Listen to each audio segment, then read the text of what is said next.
안녕하십니까. 맥체인 성경 읽기 창세기 43장, 마가복음 13장, 욥기 9장, 로마서 13장입니다. 먼저 창세기 43장, 요셉과 형제들의 두 번째 만남, 본문 이해에 도움이 되는 배경과 맥락을 소개합니다. 창세기 43장은 요셉의 형제들이 베냐민을 데리고 다시 애굽으로 내려가는 장면을 기록합니다. 야곱은 흉년이 심해지자 마지못해 베냐민을 보내기로 결심합니다. 형제들은 요셉 앞에 다시 나아가며 요셉은 형제들을 보고 자신의 정체를 숨긴 채 잔치를 준비합니다. 베냐민이 형들 사이에 있음에 요셉은 마음이 북받쳐 급히 울 곳을 찾아 방으로 들어가서 거기서 울고 형제들을 향한 사랑을 드러냅니다. 이 장은 요셉이 형제들의 변화와 진정성을 확인하고 점차 화해를 준비하는 과정을 보여줍니다. 하나님의 섭리가 가족의 화해와 구원을 이루어가는 모습을 강조합니다. 본문의 중요 구절을 소개합니다. 창세기 43장 13절에서 14절, 내 아우도 데리고 떠나 다시 그 사람에게로 가라. 전능하신 하나님께서 그 사람 앞에서 너희에게 은혜를 베푸사 그 사람으로 너희 다른 형제와 베냐민을 돌려보내게 하시기를 원하노라. 내가 자식을 잃게 되면 이르리로다. 본문을 적용하는 데 도움이 되는 가이드라인입니다. 오늘날 우리는 하나님의 섭리가 관계 회복과 용서의 과정을 통해 이루어진다는 사실을 믿어야 합니다. 요셉과 형제들의 두 번째 만남은 그들 간의 관계가 치유로 나아가는 과정 속에 하나님이 역사하심을 보여줍니다. 이는 우리도 관계 속에서 하나님의 뜻을 신뢰하며 용기와 사랑의 화해의 길을 열어야 함을 가르칩니다. 두 번째, 마가복음 13장, 종말에 대한 예수님의 교훈. 본문 이해에 도움이 되는 배경과 맥락을 소개합니다. 마가복음 13장은 예수님께서 감난산에서 제자들에게 종말에 관한 교훈을 주시는 내용을 담고 있습니다. 제자들이 성전의 웅장함을 칭찬하자 예수님은 돌 위에 돌 하나도 남지 않고 다 무너뜨려지리라며 성전 파괴를 예언하십니다. 이후 전쟁, 기근, 지진과 같은 징조들이 나타날 것을 말씀하시며 고난의 시기에 믿음을 지킬 것을 권면하십니다. 또한 그날과 그때는 아무도 모르나니라고 하시며 종말의 시기를 추측하지 말고 깨어 있으라고 명하십니다. 이 장은 성도가 종말을 준비하며 믿음과 신실함으로 살아가야 함을 강조합니다.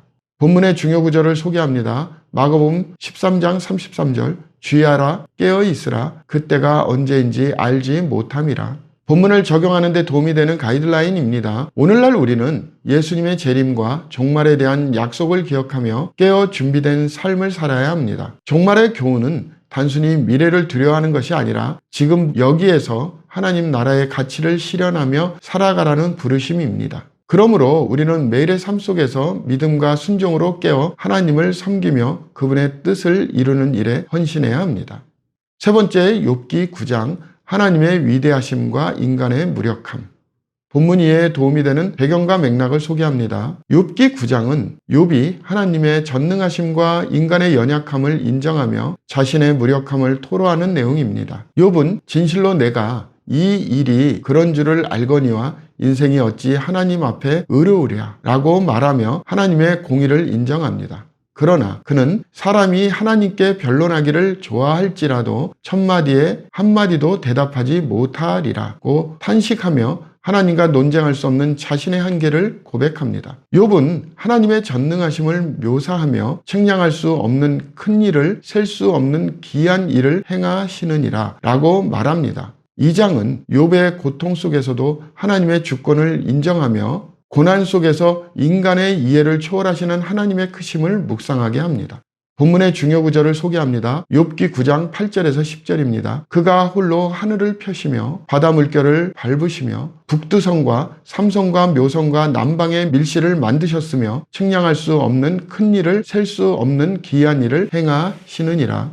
본문을 적용하는 데 도움이 되는 가이드라인입니다. 오늘날 우리는 하나님의 위대하심과 주권을 인정하며 겸손히 그분을 의지해야 함을 배워야 합니다. 욥은 하나님의 전능하심 앞에서 자신의 무력함을 고백하며 인간의 한계 속에서도 하나님의 정의와 선하심을 신뢰하려 했습니다.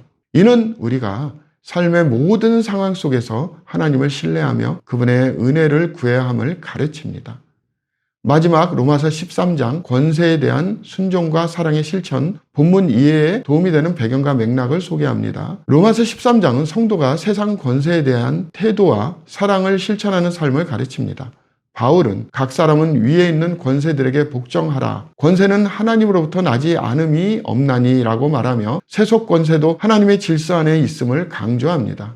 이어 사랑은 율법의 완성이니라며 이웃을 사랑하는 것이 율법을 성취하는 기름을 가르칩니다. 바울은 종말론적 긴박함을 상기시키며 이제 우리의 구원이 처음 믿을 때보다 가까웠음이라고 말하며 성도가 어둠의 행위를 버리고 빛의 갑옷을 입으라고 권면합니다. 이 장은 성도의 삶이 사랑과 순종을 통해 하나님의 영광을 드러내야 함을 강조합니다.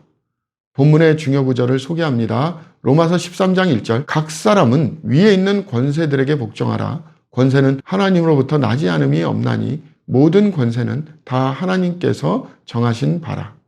본문을 적용하는 데 도움이 되는 가이드라인입니다. 오늘날 우리는 하나님께서 세우신 권세를 존중하며 사랑을 통해 이웃을 섬기는 삶을 살아야 합니다. 권세에 순종하는 것은 하나님께 대한 순종의 표현이며 사랑은 율법의 완성이기에 우리의 삶의 중심이 되어야 합니다. 그러므로 우리는 하나님의 뜻에 따라 사회적 책임을 다하며 사랑으로 세상을 변화시키는 빛과 소금의 역할을 감당해야 합니다. 감사합니다.